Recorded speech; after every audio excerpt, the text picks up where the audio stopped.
Kaixo, ongi etorria. Orain arte, angeluak neurtzeko graduak erabili ditugu eta bere azpimultzoak, hau da, minutuak eta segunduak. Baina nazioarteko sisteman radianara erabiltzen den unitatea. Orduan, definituko dugu zer den radiana.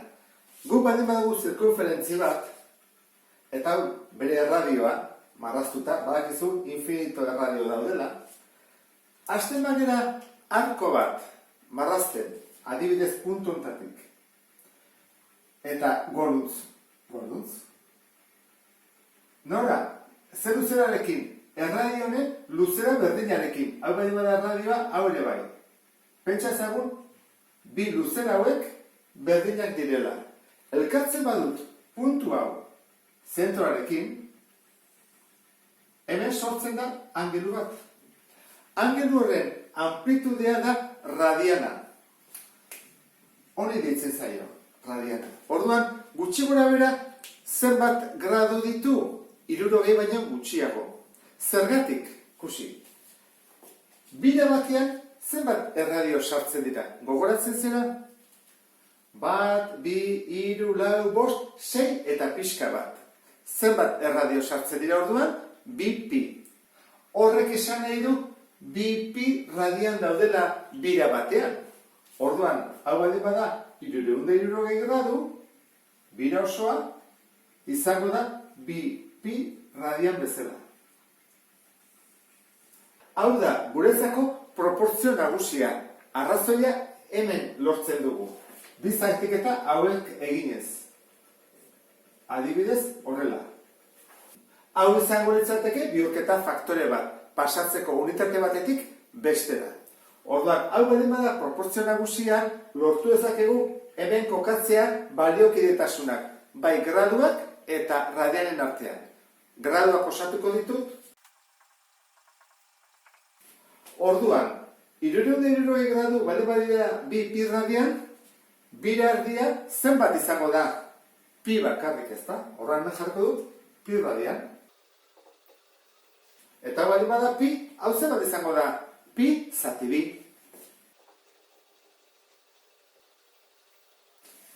Eta hau, izango izateke erdia, beste erdia, 3 erdia. 3 pi biren radian. Adira jakin behar direnak. Importantea dira, ze hauek mugatzen dituzte lau kuadranteak. Orain osatuko ditugu lau hauek. 45 graduren baliokideak. 45 gradu zer da? 80aren erdia. Orduan, honen erdia zen bada? Pi laurden. Hau izango izateke, pi laurden radian. Hori baldin bada laurdena, bi laurden, 3 pi laurden, hau izango litzateke lau laurden, pi, hau 5 laurden, 6 laurden, 7 laurden. Hau jakinda, nahiko erraz gogoratuko bera seguraski bakoitzaren baliokidetasuna, ezta? Hemen dago, pi zati bi, pi, 3 pi erdi eta 2 pi, hau dena. Eta gero hemen laurdenak daude, laurden bat, 3 laurden, 5 laurden, 7 laurden.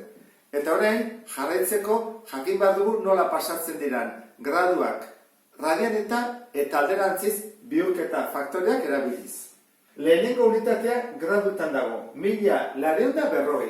Orduan, bihurketa faktorea sortuko dugu. Zer jarri behar dugu izenatzaile bezala graduak? Zenbat? 360 gradu. Eta bere baliokidea, radianetan, itzuli edo bira osoa da 2 pi radian. Orduan, orain bai, joan gaitezek kentzen, graduarekin kentzen dira, eta kalkulagailuan egin barko egun duken. 1040, bider 2 pi, zati 360 radian. Eta hori, 8 pi ateatzen da. Horra, 8 pi radian. Lehenengoa egin dugu. Bigarrena alderantziz izan barko du, radianetik gradutara. Orduan, bidertu behar dugu, izenatzaileak jarri barko dugu radian. Zenbat? 2 pi. Eta goian, 360 gradu. Goazen kentzea, pikin kentzen da, radianarekin joaten dira, eta egin beharko genuke 360 gradu, zati, 12. Eta hori ateatzen da, 30 gradu.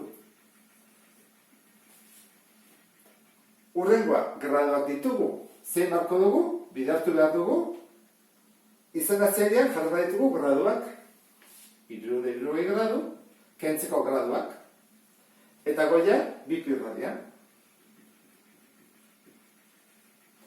Egin beharko nuke, 260 bider, 2pi, zati, 360, eta, hori izango zateke, radianak. 3 pi.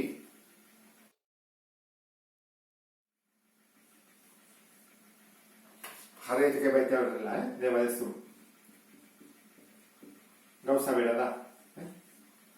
Eta azkena, radianetik gradotara pasatzeko, zerekin bidertu behar dugu? Zera bidurketa faktorea, bazpian jarri beharko dugu radianak.